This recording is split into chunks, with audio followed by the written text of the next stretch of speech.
I never knew where she got the idea for the God bag.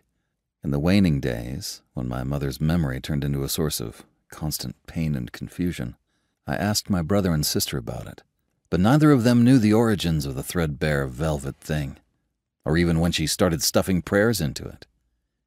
The earliest any of us could recall Mom mentioning it was shortly after she and Dad divorced. I guess I'd have been around 7 years old, which means my brother, Simon, would have been 9, and Corinne, our sister, about 15. "I'll put it in my God bag," she'd say.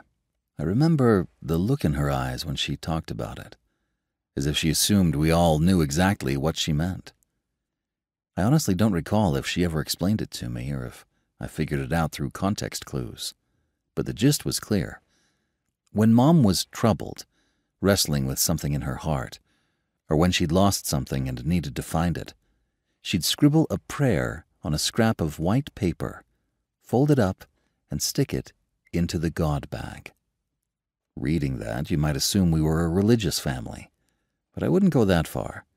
Corinne, Simon, and I attended Catholic schools from first grade up through high school graduation, but we were never regular churchgoers, not even when our parents were still married. Dad's religion was self-indulgence.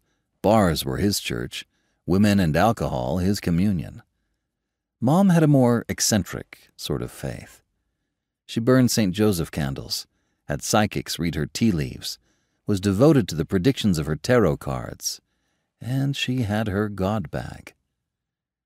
Years passed the way they do, and occasionally I'd remember the existence of the thing, but only as a funny anecdote from childhood.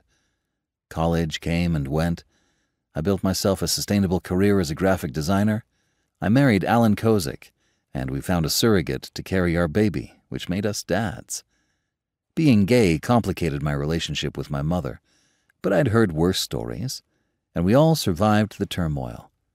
She loved Alan, and she loved our daughter, Rosie, even more. Her first granddaughter. It meant everything to her. Yes, my siblings were older. Yes, they'd had their own weddings. Yes, they'd had children of their own, and Mom loved each and every one of them. But Alan and I had the only girl, the only granddaughter.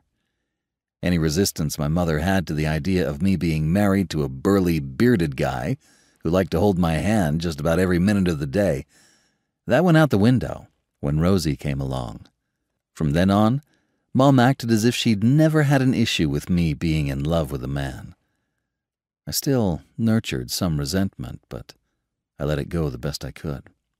Why fight the tide of joy?